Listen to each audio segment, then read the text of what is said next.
अब हम Newton laws of motion के तीसरे इंपॉर्टेंट फोर्स की बात करेंगे, दैट इज स्प्रिंग फोर्स। तो हमने देखा कि जो रस्सी है उसको खींचने पर वो ऑपोजिशन ऑफर करती है जिसको कि हम टेंशन कहते हैं।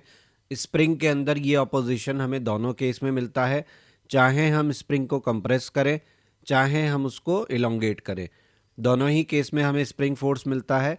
अगर हम ये मान लें कि मीन पोजीशन हमारा ओरिजिन है, तो मीन पोजीशन से इलोंगेट करने पर हमारा जो फोर्स है वो नेगेटिव डायरेक्शन में प्रोपोर्शनैलिटी में बढ़ता है और कंप्रेस करने पर भी प्रोपोर्शनैलिटी में पॉजिटिव में बढ़ता है। यानी फोर्स का डायरेक्शन जो है वो हमेशा डिस्प्लेसमेंट के ऑपोजिट रहता है और ये प्रोपोर्शनल टू द चेंज होता है जो भी हम स्प्रिंग के अंदर लेकर आ रहे हैं। फोर्स वेरी करता है linearly with x, act in a direction opposite to x, और इसलिए इसको हम एफ बराबर माइनस के एक्स से रिप्रेजेंट करते हैं। यहाँ पे के जो है वो प्रोपोर्शनलिटी कांस्टेंट है जिसको फोर्स कांस्टेंट ऑफ स्प्रिंग के नाम से जाना जाता है, जो सीधे सीधे हमें ये बताता है कि स्प्रिंग जो रेजिस्टेंस ऑफर करेगी वो कैसा होगा। अगर के का वैल्यू ज़्यादा है तो स्प्रिंग ज़्यादा रेजिस्टेंस ऑफर करेगी, अगर के का वैल्यू कम है तो स्प्रिंग कम रेजिस्टेंस ऑफर करेगी। SI unit of spring constant होती है न्यूटन पर मीटर, डायमेंशंस होते हैं mt-2। अब मान लीजिए यहाँ दिया हुआ हर सिस्टम जो है वो इक्विलिब्रियम में है और स्प्रिंग बैलेंस को कैलिब्रेट करा हुआ है न्यूटन के लिए, तो बताइए वो क्या रिकॉर्ड करेगा। तो स्प्रिंग बैलेंस भी उसी तरीके से काम करता है जिस तरीके से एक स्प्रिंग काम करती है। यहाँ पे रीडिंग जो होती है वो इसकी टेंशन एट हुक के बराबर होती है। तो जैसे इस केस में आपने इसको लटकाया हुआ है तो 10G sin 30 नीचे की तरफ लगेगा, ऊपर की तरफ टेंशन लगेगा और टेंशन को रोकने के लिए स्प्रिंग का फोर्स लगेगा kx। तो हम लिखेंगे 10G sin 30 is equal to T is equal to kx। तो kx का वैल्यू यहाँ कितना आएगा 10G sin 30। अगर रीडिंग की बात की जाए तो रीडिंग G में दी जाती है, यानी 10 sin 30 into G reading of spring balance होगा इस केस में। फिर यहाँ पर 10 kg हमने हैंग किया है तो ऑब्वियसली हमारा जो टेंशन है वो कितना होगा 20G के बराबर। क्यों? क्योंकि यहाँ जो टेंशन है वो हाफ है इस टेंशन की, ये किसको बैलेंस कर रहा है 10G को। तो T हाफ बराबर 10G, तो T बराबर 20G, यानी reading of spring balance is 20G 20 kg weight. इस तरीके से हम इसको रीडिंग को डिफाइन करते हैं कि इट इज़ 20 kg वेट। और अगर हमें उसे न्यूटन में कन्वर्ट करना है तो उसको मल्टीप्लाई बाय 10 कर देंगे क्योंकि 1 kg weight is equal to G, that is 10 metre per second square. यहाँ क्वेश्चन में कहा गया है कि एक्सटेंशन दोनों स्प्रिंग्स में हमें निकालना है, तो इसे हम वैसे ही करेंगे जैसे कि हम टेंशन के सवाल करते हैं। यहाँ इसके FBD में नीचे की तरफ 2G लगेगा, ऊपर की तरफ T2 लगेगा। जब भी हैंगिंग किए हुए ब्लॉक आपको मिले हमेशा नीचे से ऊपर की तरफ ही आपको बढ़ना चाहिए। तो T2 को आप लिखेंगे 2G।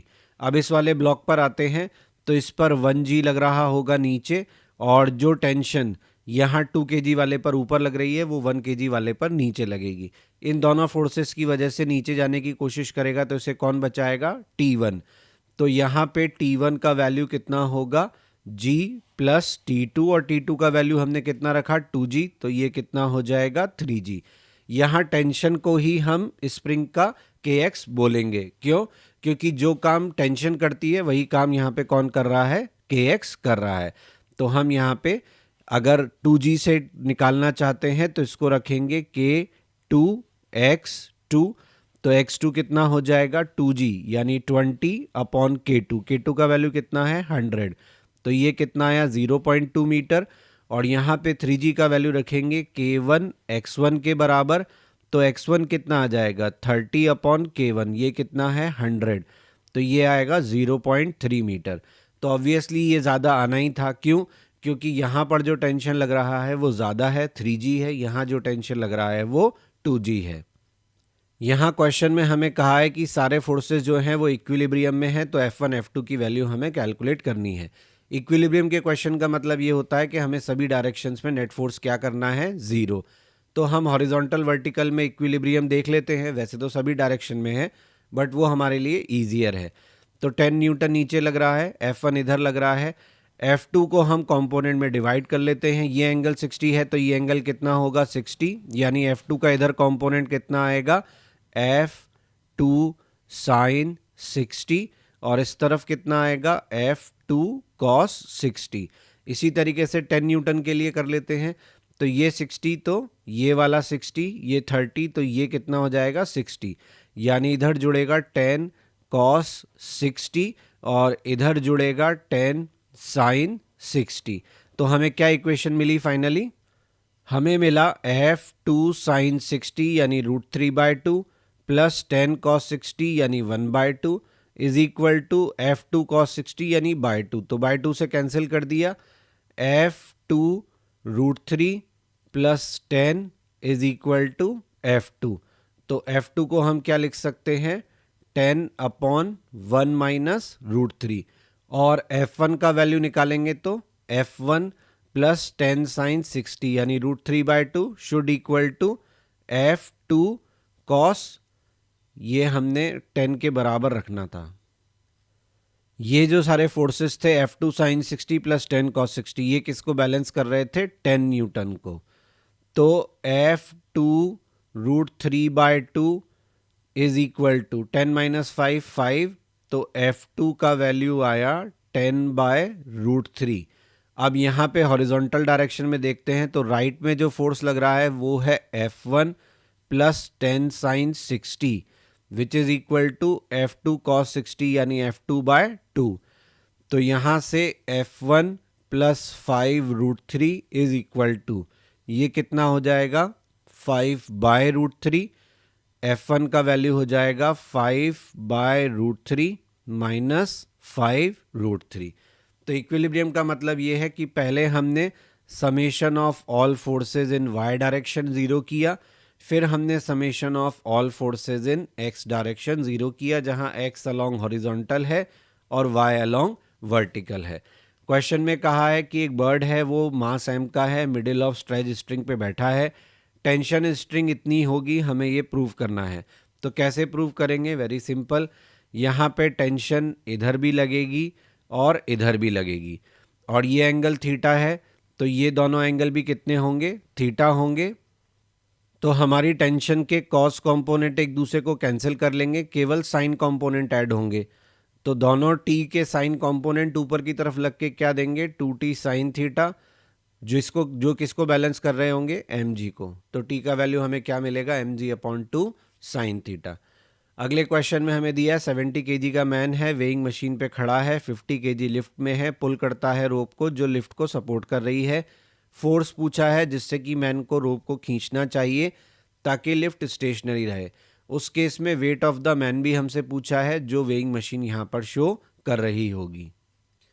तो देखिए यहाँ पर सबसे पहले मैन का FBD बनाते हैं। मैन रस्सी को खींच रहा है तो टेंशन ऊपर लगेगी, वेइंग मशीन पे खड़ा है तो नॉर्मल ऊपर लगेगा और उसका 70G नीचे की तरफ लगेगा।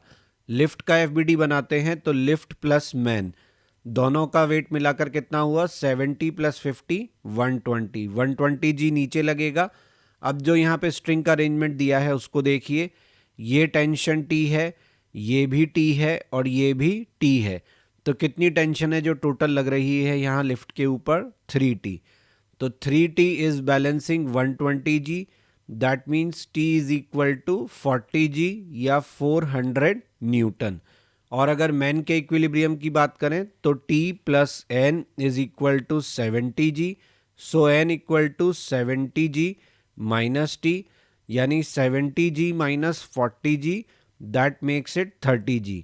अगर इसको हम सॉल्व करें तो ये हो गया 300 न्यूटन। तो यहाँ पे रीडिंग ऑफ वेइंग मशीन कितना होगा? 300 न्यूटन रीडिंग होगा। Please like, share and subscribe my channel, press bell icon for important notifications and update, ताकि टाइमली आपको सभी इंपॉर्टेंट अपलोड्स मिलते रहें।